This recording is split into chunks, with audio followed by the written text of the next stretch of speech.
আপনারা অনেকেই আছেন যারা ফেসবুকের মধ্যে কাজ করেন কিন্তু ফেসবুকের কমিউনিটি গাইডলাইন সম্পর্কে জানেন না। তো বন্ধুরা, আপনারা যারা ফেসবুকের কমিউনিটি গাইডলাইন সম্পর্কে জানেন না তাদেরকে অবশ্যই আমি রিকোয়েস্ট করব ফেসবুকের যে কমিউনিটি গাইডলাইনটি আছে অবশ্যই এটি আপনাকে পড়ে নেওয়া। কেননা আপনি যখন একটি কোম্পানিতে চাকরি করতে যাবেন অবশ্যই কিন্তু তাদের রুলস এবং রেগুলেশন থাকে, সেগুলো কিন্তু মেনেই আপনাকে সেই প্রতিষ্ঠানে চাকরি করতে হয়, নতুবা কিন্তু আপনি সেই প্রতিষ্ঠানে চাকরি করতে পারবেন না। তাই অবশ্যই আপনারা যারা ফেসবুকের মধ্যে কাজ করতে আসছেন আজকের এই ভিডিওটি সম্পূর্ণ দেখবেন। আজকের এই ভিডিওর মধ্যে আমি ফেসবুকের যত কমিউনিটি গাইডলাইন আছে এই সম্পূর্ণ বিষয়গুলো সম্পর্কে আলোচনা করব। আর অবশ্যই এই বিষয়গুলো জেনে ফেসবুকের মধ্যে কাজ করলে লাইফ টাইম আপনি এখানে টিকে থেকে আর্নিং জেনারেট করতে পারবেন। আর যদি এই বিষয়গুলো না মেনে ফেসবুকের মধ্যে কাজ করেন তাহলে সেই ক্ষেত্রে আপনি কিন্তু ফেসবুকের মধ্যে এই কমিউনিটি গাইডলাইন ভঙ্গ করার কারণে আপনার ফেসবুক পেজটি কিন্তু ফেসবুক অটোমেটিক্যালি ডিলিট করে দিতে পারে। তো বন্ধুরা, ফেসবুকের কমিউনিটি গাইডলাইন সম্পর্কে বিস্তারিত জানার জন্য আমাকে চলে যেতে হবে আমার মোবাইল স্ক্রিনে এবং সেখানে গিয়ে একদম বাংলায় আপনাদেরকে দেখিয়ে দিব যে আসলে কোন কোন বিষয়ের ভিডিও আপনি ফেসবুকে তৈরি করতে পারবেন এবং কোন কোন বিষয়ের ভিডিও তৈরি করলে আপনার ফেসবুকের মধ্যে প্রবলেম আসতে পারে। তো বন্ধুরা চলুন চলে যাই আমার মোবাইল স্ক্রিনে। তো বন্ধুরা, আমি চলে আসলাম আমার মোবাইল স্ক্রিনে এবং এখান থেকে দেখতে পাচ্ছেন আমি ফেসবুকের যে কমিউনিটি স্ট্যান্ডার্ড গাইডলাইনগুলো আছে সেই গাইডলাইনগুলো আমি এখান থেকে ওপেন করে রেখেছি এবং আপনাদের বোঝানোর স্বার্থে আমি একদম কিন্তু বাংলা করে রেখেছি। এই বিষয়গুলো কিন্তু অবশ্যই আপনাকে জানা জরুরি আপনি যদি ফেসবুকের মধ্যে লাইফ টাইম কাজ করতে চান। তো বন্ধুরা, আমি এখান থেকে সর্বপ্রথম শুরু করছি। দেখুন উপরে যে বিষয়টি আছে কমিউনিটি স্ট্যান্ডার্ড, এই যে লেখাটি আছে এই লেখা থেকে শুরু করছি। দেখুন নিচে লেখা আছে আমাদের কমিউনিটি স্ট্যান্ডার্ড সারা বিশ্ব জুড়ে প্রত্যেকের ক্ষেত্রে এবং এআই জেনারেটেড কন্টেন্ট সহ সব ধরনের কন্টেন্টের প্রয়োগ করা হয়।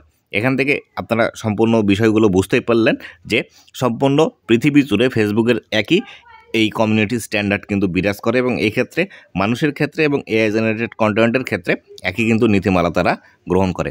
আমাদের কমিউনিটি স্ট্যান্ডার্ডের প্রতিটি বিভাগ কোনো নীতি তৈরির কারণ হিসেবে শুরু হয় যা নীতির লক্ষ্য নির্ধারণ করে এবং নির্দিষ্ট নীতির পরিকল্পনা অনুসরণ করে, যেখানে বর্ণনা থাকে যে এমন কন্টেন্ট যা অনুমোদিত নয় এবং এমন কন্টেন্ট যা প্রয়োগ করার জন্য অতিরিক্ত তথ্য বা প্রসঙ্গ থাকা প্রয়োজন, এমন কন্টেন্ট যা সতর্কতামূলক স্ক্রিনসহ অনুমোদিত এবং বা এমন কন্টেন্ট যা অনুমোদিত কিন্তু যা শুধুমাত্র 18 বছর বা তার বেশি বয়সী প্রাপ্তবয়স্করাই দেখতে পারে।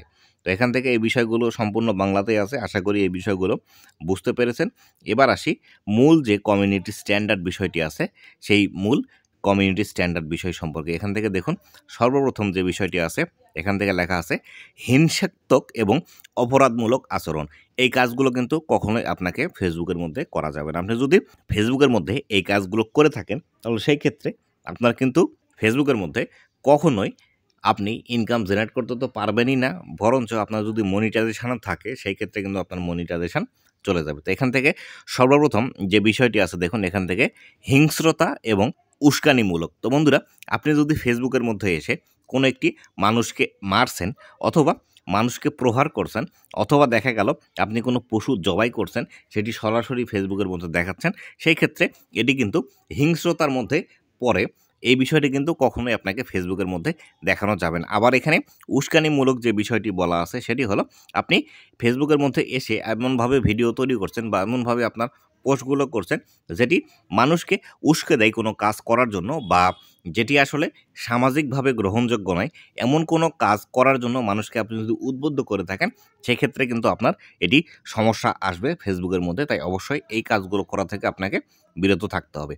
এরপরে আছে বিপজ্জনক ব্যক্তি ও সংগঠন। এক্ষেত্রে আপনি যদি বারবার সমাজের ক্ষতি করার উদ্দেশ্যে এমন কিছু কাজ করে থাকেন সেই ক্ষেত্রে কিন্তু আপনাকে বিপজ্জনক ব্যক্তি হিসেবে গণ্য করা হবে এবং সংগঠন বলতে বিভিন্ন যেসব ক্লাব আছে বা দেখা গেল অর্গানাইজেশন আছে অথবা দেখা গেল কোনো এনজিও আছে, এই জাতীয় যে সংগঠনগুলো আছে এই সংগঠনগুলোকেও চিহ্নিত করা হয়ে থাকে। তাই এই জাতীয় কোনো ভিডিও যদি আপনি তৈরি করে থাকেন তাহলে অবশ্যই সেটির দ্বারা কিন্তু আপনাকে ফেসবুকের মধ্যে ভোগান্তির শিকার হতে হবে। এটি কিন্তু অবধারিত একটি বিষয়। এখান থেকে দেখুন পরবর্তী একটি বিষয় আছে ক্ষতি সাধনে সাহায্য এবং অপরাধের প্রচার। এই বিষয়টি সম্পর্কে অবশ্যই আপনারা বুঝতে পারছেন যে আসলে ক্ষতি সাধনে সাহায্য বা কোনো একজন মানুষ একটি কাজ করছে এবং সেটির দ্বারা মানুষের ক্ষতি সাধিত হচ্ছে বা সমাজের নানাবিধ কার্যকলাপ যেটি আছে স্বাভাবিক সেটি বিঘ্নিত হচ্ছে, এমন কাজে আপনি সহায়তা করছেন বা তাকে আপনি সমর্থন করছেন এবং তার যে কাজগুলো আছে তাকে আপনি অ্যাপ্রিসিয়েট করছেন, এই জাতীয় ভিডিও বা পোস্ট বা কোনো কন্টেন্টই আপনি কিন্তু ফেসবুকের মধ্যে পাবলিশ করতে পারবেন না। এরপরে আছে দেখুন বিধিনিষেধযুক্ত পণ্য ও পরিষেবা।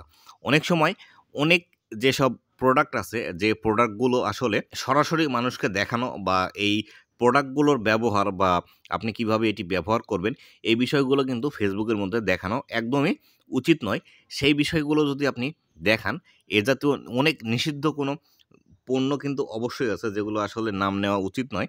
সেই বিষয়গুলো নিয়ে যদি আপনি ভিডিও তৈরি করেন সেক্ষেত্রে কিন্তু আপনার প্রবলেম আসবে। এই নিষিদ্ধ যে পণ্যগুলো আছে এই পণ্যগুলো সম্পর্কে অবশ্যই আপনি অবগত আছেন, সেই পণ্যগুলো সম্পর্কে অবশ্যই কিন্তু আপনাকে অবগত থাকতেই হবে এবং আমি জানি সেগুলো আপনারা অবশ্যই জানেন। এরপরে আছে প্রতারণা ও ছলনা। তো বন্ধুরা, আপনি যদি মিথ্যা কোনো বিষয় মানুষকে দেখান এবং সেই বিষয়টি দেখিয়ে আপনি কোনো সেখান থেকে বেনিফিট নেন বা আপনি কোনো ব্যবসায়ী উদ্যোগে সেই কাজগুলো করেন, তাহলে সেই ক্ষেত্রে কিন্তু আপনাকে এই কাজগুলো করা যাবে না ফেসবুকের মধ্যে। এবং ফেসবুক যদি বুঝতে পারে যে আপনি মানুষকে ঠকিয়ে কোনো একটি বিষয় আপনি স্বার্থ হাসিল করতে চাচ্ছেন, সেই ক্ষেত্রে কিন্তু আপনার প্রবলেম আসবে। এরপরে আছে নিরাপত্তা। তো বন্ধুরা, এখান থেকে দেখুন নিরাপত্তার মধ্যে আছে প্রথম যে স্টেপটি আছে এখান থেকে দেখতে পাচ্ছেন আত্মহত্যা, নিজেকে আঘাত করা ও খাদ্যাভ্যাস। আত্মহত্যা বলতে অবশ্যই নিজে বুঝতে পেরেছেন, নিজেকে আঘাত করা বলতে নিজে নিজে কোনো হাত কাটা বা অনেক সময় আমরা প্রেমে ব্যর্থ হলে হাত কাটি বা আমাদের বিভিন্ন শরীরের অঙ্গ প্রত্যঙ্গ আছে যেগুলো আমরা নিজে নিজেই কেটে ফেলি বিভিন্ন ধারালো অস্ত্র দিয়ে। এই জাতীয় বিষয়গুলো কিন্তু আপনি ফেসবুকের মধ্যে দেখাতে পারবেন না। এরপরে আছে যেটি খাদ্যাভ্যাস, সেটি হলো অনেকেই দেখবেন খাবার নিয়ে ভিডিও তৈরি করে বা খাওয়ার ভিডিও তৈরি করে, তারা দেখবেন একসাথে কিন্তু অনেকগুলো খাবার নিয়ে ভিডিও তৈরি করে বা একসাথে অনেকগুলো খাবার খায় তারা এবং সেটি তারা ভিডিও করে দেখায়। এই জাতীয় ভিডিওগুলোতেও কিন্তু ফেসবুক এখন বর্তমানে রেস্ট্রিকশান দিচ্ছে।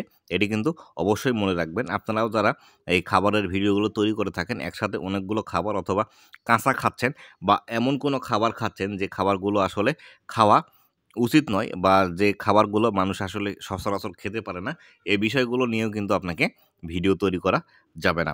এখান থেকে আসা দেখুন পরবর্তীতে সংক্রান্ত অসুবিধা বা ইটিং ডিসঅর্ডার। এখানে খাওয়ার যে বিষয়টি আছে সেটিও কিন্তু একই বিষয়, খাদ্যাভ্যাস সংক্রান্ত অসুবিধা বা ইটিং ডিসঅর্ডার আমি যেটি আলোচনা করলাম এটি সেই বিষয়টি। তারপরে আছে শিশুদের যৌন শোষণ, দুর্ব্যবহার ও নগ্নতা। এখান থেকে যে বিষয়টি বুঝতে পারছেন যে সেটি হলো শিশুদের উপর কোনো প্রকার প্রহার করা বা শিশুকে আপনি মারছেন সেই ভিডিও ধারণ করে ফেসবুকের মধ্যে আপলোড করা বা তাদের সাথে দুর্ব্যবহার করছেন অথবা কোনো একটি ছোট বাচ্চার নগ্ন ছবি অথবা নগ্ন ভিডিও আপনি কিন্তু ফেসবুকের মধ্যে পাবলিশ করতে পারবেন না। এরপরে আছে প্রাপ্তবয়স্কদের যৌন শোষণ। এখান থেকে এই বিষয়গুলো অবশ্যই আপনারা জানেন, এই বিষয়টি সম্পর্কে অতটা আসলে বিশ্লেষণ করার কিছু নেই। এখান থেকে দেখুন হেনস্থা বা হয়রানি করা। আপনি কোনো একটা মানুষকে অপমান করছেন বা তাকে গালমন্দ করছেন এবং সেই জাতীয় ভিডিও আপনি যদি ধারণ করেন এবং ধারণ করার পর সেটি যদি ফেসবুকের মধ্যে পাবলিশ করেন, সেই ক্ষেত্রে এই ভিডিওগুলোতে কিন্তু প্রবলেম আসবে। এখান থেকে মানব শোষণ আছে। মানব শোষণ বলতেও কিন্তু এই একই বিষয়টিই বোঝায় যে আপনি আপনার ক্ষমতা আছে, আপনি ক্ষমতা দেখিয়ে মানুষকে দমিয়ে রাখছেন বা আপনি আপনার ক্ষমতার দ্বারা মানুষকে শোষণ করছেন বা তারা যে ন্যায্য অধিকার পাওয়ার কথা তা সেটি না দিয়ে আপনার মন মতো তাদের সাথে ব্যবহার করছেন।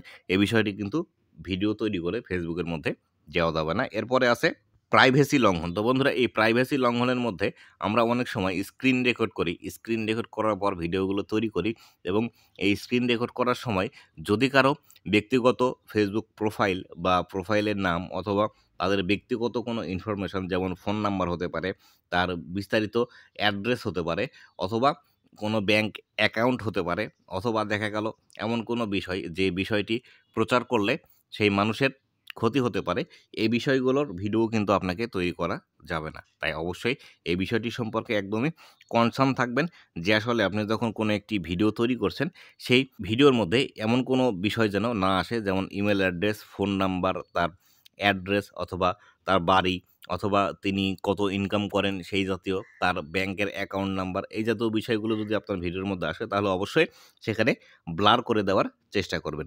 তো আমি এখান থেকে নিচের দিকে আরও আসি, এখানে আরও যে বিষয়গুলো আছে দেখুন, এখান থেকে আছে আপত্তিকর কন্টেন্ট। এখানে দেখুন ঘৃণাপূর্ণ ভাষা আপনি কাউকে গালিগালাজ করছেন বা এমন ভাষা ইউজ করছেন, এই ভাষাগুলো ইউজ করা ভিডিওটি ফেসবুকের মধ্যে পাবলিশ করতে পারবেন না। হিংসাত্মক এবং অশালীন কন্টেন্ট, এই হিংসাত্মক এবং অশালীন কন্টেন্ট বলতে বিভিন্ন আকর্ষণীয় যে কন্টেন্টগুলো আছে, বা আপনি ছোট ছোট ড্রেস পরে অথবা দেখা গেল আপনি ভিডিওর মধ্যে এমনভাবে অঙ্গভঙ্গি করছেন যেগুলো আসলে করা উচিত নয়, এই জাতীয় কন্টেন্টও আপনি ফেসবুকের মধ্যে পাবলিশ করতে পারবেন না। এখান থেকে পরবর্তীতে আছে প্রাপ্তবয়স্কদের নগ্নতা এবং যৌন কার্যকলাপ।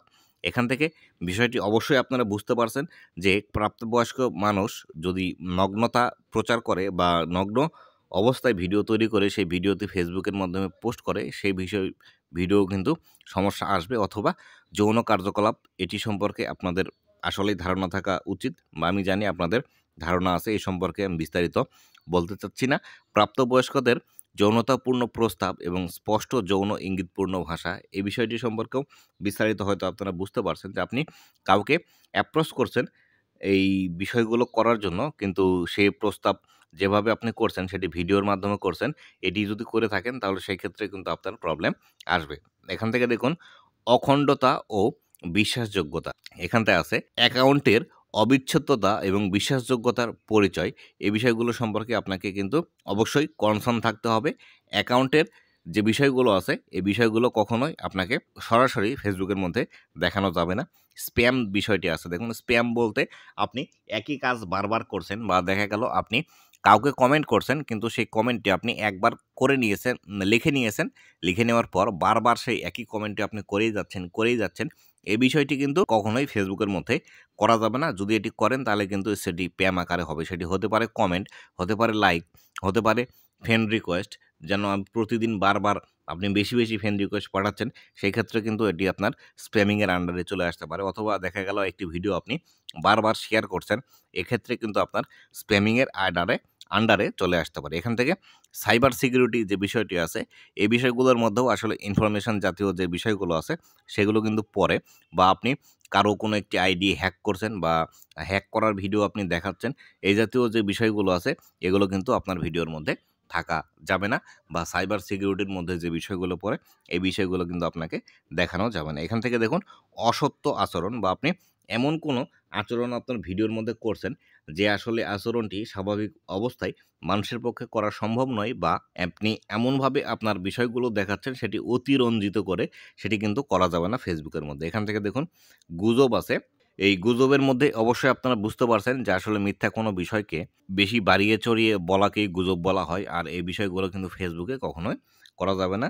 মেমোরিয়াল করার প্রক্রিয়া যেটি আছে সেটি হলো, দেখুন আপনি একজন মানুষ জীবিত আছে কিন্তু তাকে মৃত মানুষ হিসেবে ঘোষণা করে আপনার ভিডিওর মধ্যে দেখাচ্ছেন, অথবা তার বিষয়গুলো আপনি এমনভাবে উপস্থাপন করছেন সেটি আসলে মানুষটি মরে গেছে, এই বিষয়গুলো যদি দেখান সেই ক্ষেত্রে কিন্তু আপনার এই মেমোরিয়াল করার প্রক্রিয়ার আন্ডারে চলে আসবে এবং আপনার কিন্তু কমিউনিটি গাইডলাইনের আন্ডারে চলে আসবে। এখান থেকে দেখুন অন্যান্য যে বিষয়গুলো আছে আরও মেধা সম্পত্তির সম্মান করা, বা যেটি আমরা ইন্টেলেকচুয়াল প্রপার্টি আছে সেটা বলি, এখানে মেধা সম্পত্তি কিন্তু লেখা আছে।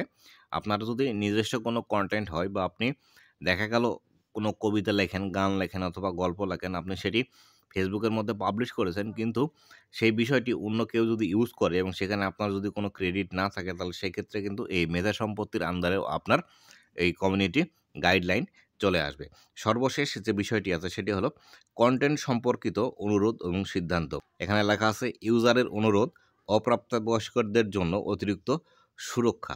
এখানে ইউজারের অনুরোধ বলতে আপনি একটি ভিডিও তৈরি করছেন, সেই ভিডিওর মধ্যে বারবার আপনি বলছেন ভিডিওতে লাইক করতে, ভিডিওটি শেয়ার করতে অথবা কমেন্ট করতে, এই জাতীয় অনুরোধ যদি আপনি বারবার আপনার কন্টেন্টের মধ্যে করে থাকেন তাহলে সেই ক্ষেত্রে আপনার কিন্তু প্রবলেম আসবে, এটি স্বাভাবিক, বা এটি কিন্তু ফেসবুকের চোখে খুব খারাপ একটি বিষয়। আর প্রাপ্তবয়স্কদের জন্য অতিরিক্ত সুরক্ষা বলতে যারা 18 বছরের নিচে তারা ফেসবুকের মধ্যে আসতে পারবে না, বা ফেসবুকে কোনো কিছু করতে পারবে না, বা তাদের নামে অ্যাকাউন্ট থাকবে না, এই বিষয়টি সম্পর্কে কিন্তু ফেসবুক একদমই কনসার্ন। তাই অবশ্যই আপনি যে অ্যাক্টিভিটিগুলো করছেন সেই অ্যাক্টিভিটিগুলোর মধ্যে অপ্রাপ্তবয়স্ক বা যাদের বয়স 18 বছরের নিচে এই জাতীয় কোনো বিষয় যদি থেকে থাকে তাহলে সেক্ষেত্রে সেটি অবশ্যই খুব ভালোভাবে আপনার ভিডিওতে দেখানোর প্রচেষ্টা করবেন, যাতে করে ফেসবুক এই সমস্যাগুলো থেকে এই সমস্যার মধ্যে ফেসবুক আপনাদেরকে ফেলে না দেয়। তো বন্ধুরা, এই ছিল আজকের ভিডিওটি।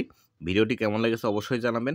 আর অবশ্যই ফেসবুকে কাজ করতে আসলে এই বিষয়গুলো কিন্তু আপনাকে অবশ্যই জেনে ফেসবুকের মধ্যে কাজ করতে হবে, নতুবা কিন্তু আপনি ফেসবুকের মধ্যে টিকে থাকতে পারবেন না। তো বন্ধুরা, এই ছিল আজকের ভিডিওটি কেমন লেগেছে অবশ্যই জানাবেন, এবং ভবিষ্যতে ফেসবুক রিলেটেড এমন আরও ইনফরমেটিভ কন্টেন্টগুলো পাওয়ার জন্য অবশ্যই আমার ফেসবুক পেজ এবং ইউটিউব চ্যানেলের সাথেই থাকবেন। এবং আপনাদের যদি কোনো ডেডিকেটেড বিষয়ের রিকোয়েস্ট থেকে থাকে তাহলে অবশ্যই আমাকে সেটি রিকোয়েস্টের মাধ্যমে জানিয়ে দিতে পারেন। আপনাদের সেই রিকোয়েস্টের ভিডিওটি বানিয়ে উপহার দেওয়ার চেষ্টা করব। তো বন্ধুরা, ভালো থাকবেন, সুস্থ থাকবেন, আবার দেখা হবে নতুন কোনো ভিডিওতে। ধন্যবাদ সবাইকে।